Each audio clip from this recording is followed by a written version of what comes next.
Hello, so good to meet you at our global motivational meeting. We are reading Messiah's Second Coming speech.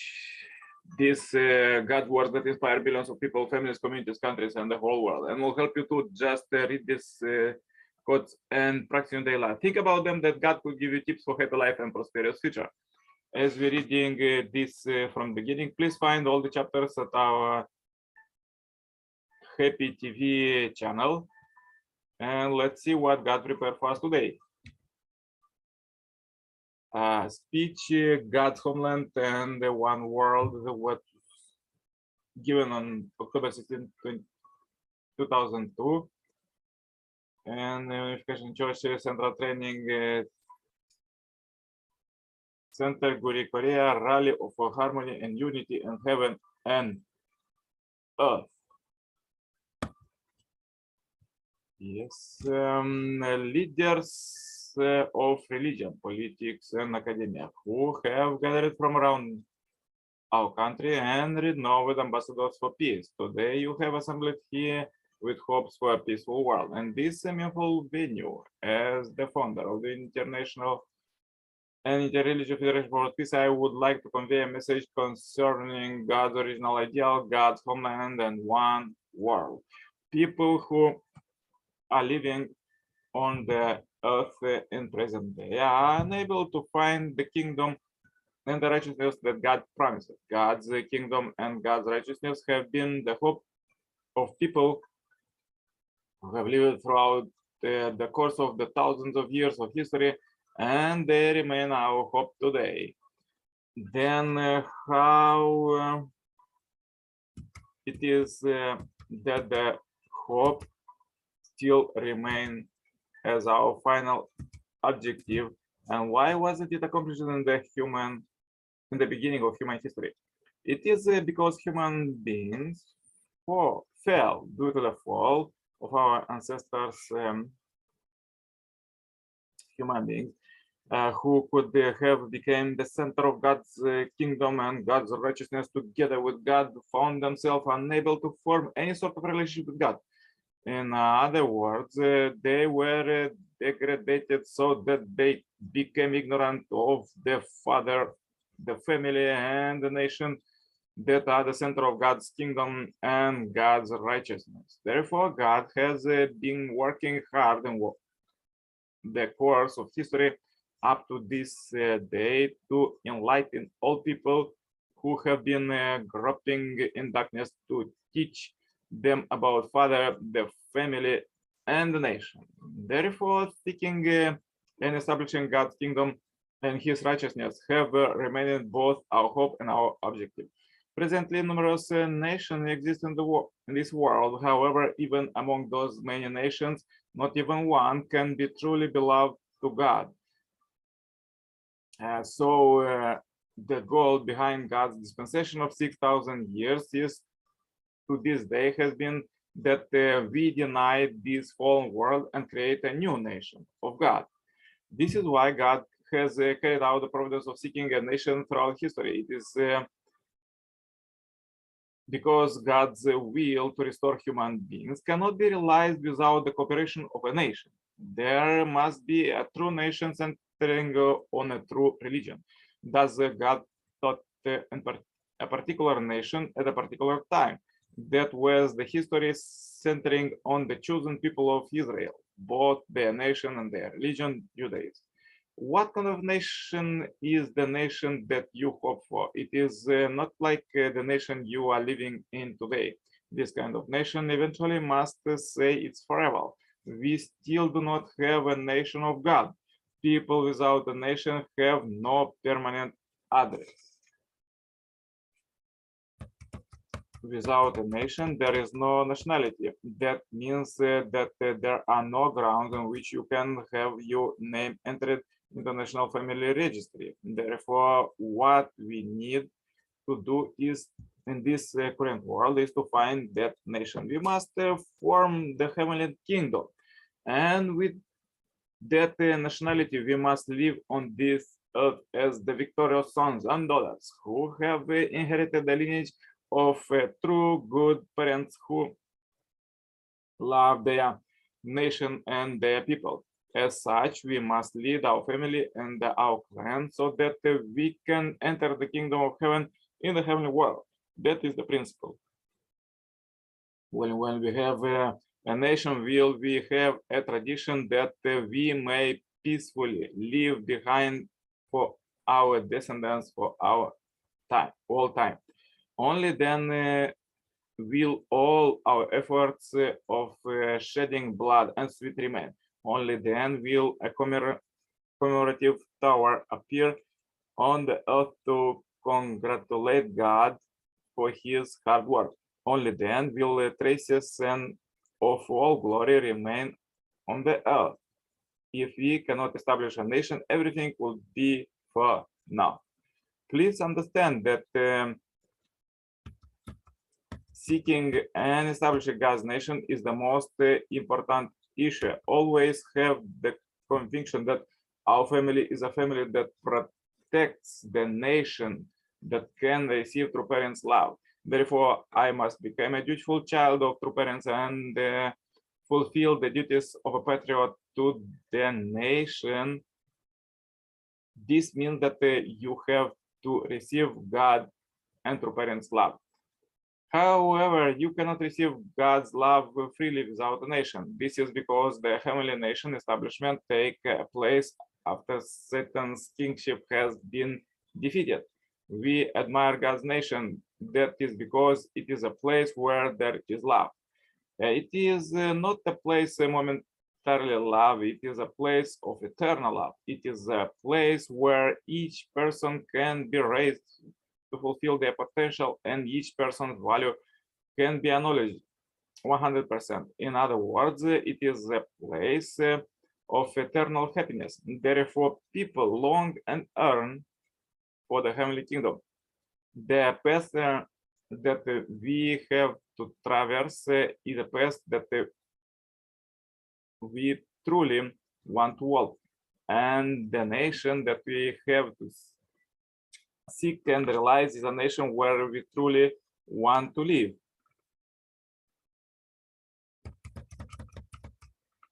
Forever. Our possessions belong both to the cosmos and to ourselves. They belong to this age and to the past, and we must make sure that we can guarantee them for posterity. And we need to have the authority and knowledge that will move heaven and earth to cry when we cry and to rejoice when we rejoice. It will be a world of one heart where God, love, and his truth are actualized through his children living as one family under God. This is the greatest desire and hope of the fallen people can realize in the current age. Every person must live in his or her own nation. That is an absolute condition bestowed on each one of us. Each nation will exist in harmony with all other nations, and every person, without exception, would live a righteous life full of hope for the sake of God's kingdom. I'm saying that we have to long for the ideal hometown and establish the rule of righteousness through our lives as we live for the sake of God's kingdom and his righteousness. Okay, so this was for today from True Father. Let's read the now quotes from True Mother. As they are true parents, Messiah second coming. This was True Mother spoke at the second prayer rally for the salvation of our homeland and realization of heavenly unified Korea, which was held on January 9, 2022. Cheongshim Peace Work Center. Distinguished religious leaders gathered here and throughout the world. My earnest wish is to see a truly peaceful world. As we conclude our welcome of the new year, we have learned the profound and mysterious wisdom of heaven. I have said that we have arrived at the final point of all the religions, which must realize the world of peace that God and humankind have longed to see. Consider all that took place in the world this year.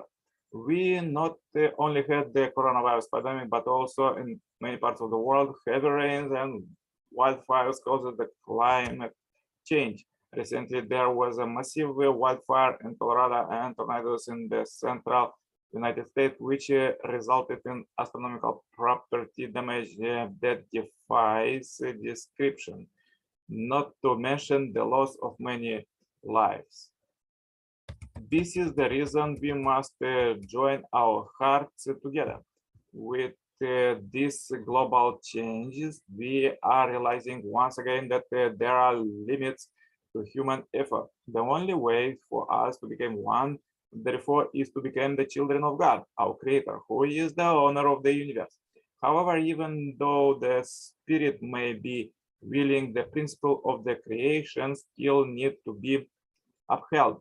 In other words, human beings have a responsibility to fulfill. And because God could not abandon fallen people, he has been carrying out his providence of salvation. Among all people, God selected one people to be his chosen people and unfolded his providential work.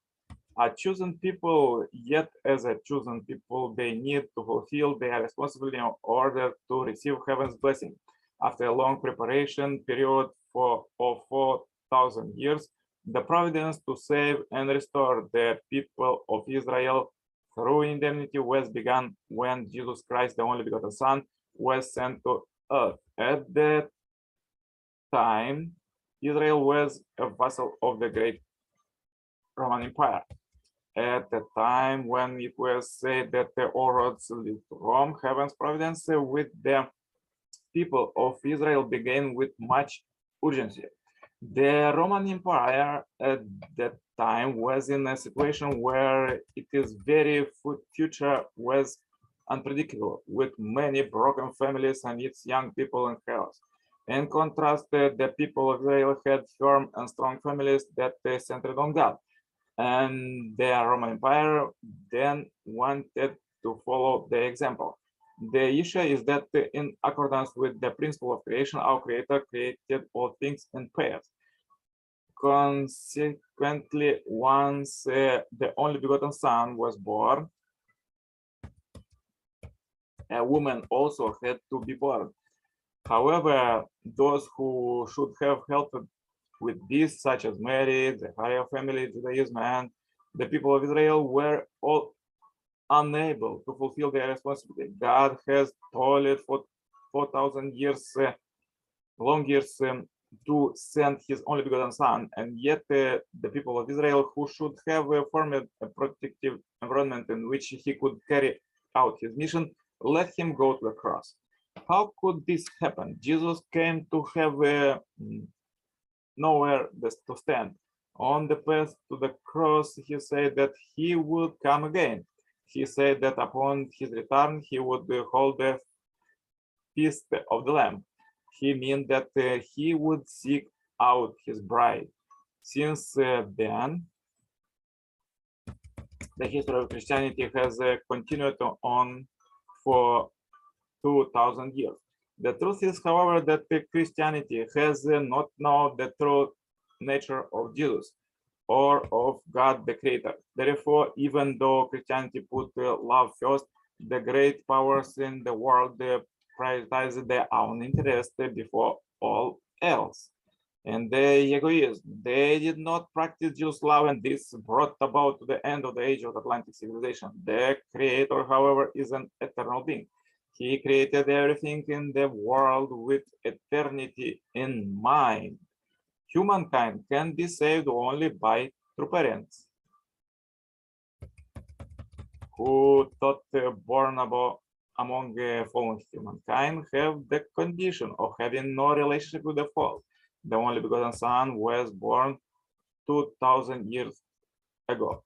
And yet the only begotten daughter could not appear because the people of Israel were unable to fulfill their responsibility. Heaven then chose the Korean people as his chosen people and raised them in preparation for the birth of the only begotten daughter. That is all why the Korean people need to advance to the position where they can serve God directly. To do so, they need to meet the true parents, be reborn and be resurrected.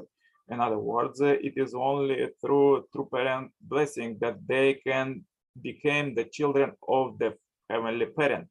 Heaven's providence oriented toward the goodness permitted different faiths to blossom where they best suited their localities. Nevertheless, the final destination for those religions and their leaders is the place where they can receive true parents' blessing. Only then can the entire world truly serve our heavenly parent. Moreover, a heavenly unified Korea and the heavenly unified world can be realized only when the Korean Peninsula, which should become our heavenly parents' homeland, accomplishes its responsibility. I would like to ask the politicians to listen to my words. I have said before that there are limits to what can be achieved by human effort. The Korean people who should uphold the heaven's providence need to follow the path of practicing true parents' words, for it is only then that the Korean Peninsula based by heaven can become the heavenly unified Korea and ultimately realize the heavenly unified world of true freedom, peace, equality, and happiness under our heavenly parent. Only 20 or so days remain until the new year. Not only those of you gathered here today, but also all religions, believers in the world need to join their hearts in fervent prayer and devotion in order to reveal to the world the authority of heaven by which the heavenly parent can be substantially manifested on earth to govern it. The Korean people need to fulfill their responsibility to create such an environment, and we all need to work together to realize a world of true peace and happiness. You are now living in a golden age blessed by heaven, which can only come once in your lives as well as in history. Therefore, you need to work hard so that the record of honor will read, you have fulfilled your responsibility, the blessings and the grace of heaven are overflowing in your families, your nations, and the world. You are the true children of the true parent, of the heavenly parent who made this possible. Please note that the moment when this is recorded will be an unforgettable moment of eternal blessing for all of you. As long as God is with us, we will certainly welcome a vibrant year of the Black Tiger filled with hope. Let us bring this to fruition. Thank you. So powerful quotes for today. If you have difficulties, please watch one more time this video. Share this video as we end this video on Happy Life Subscribers Marathon. Contact me for consultation, cooperation, and become a member of this Heavenly Parents Holy community globally. Receive Heavenly Kingdom citizenship right now. The contact is below. See you tomorrow with more powerful quotes, and choose the suggestion playlist, the best one for you, and listen God's words. Stay blessed all the day. Bye bye. Yours, Nicolae.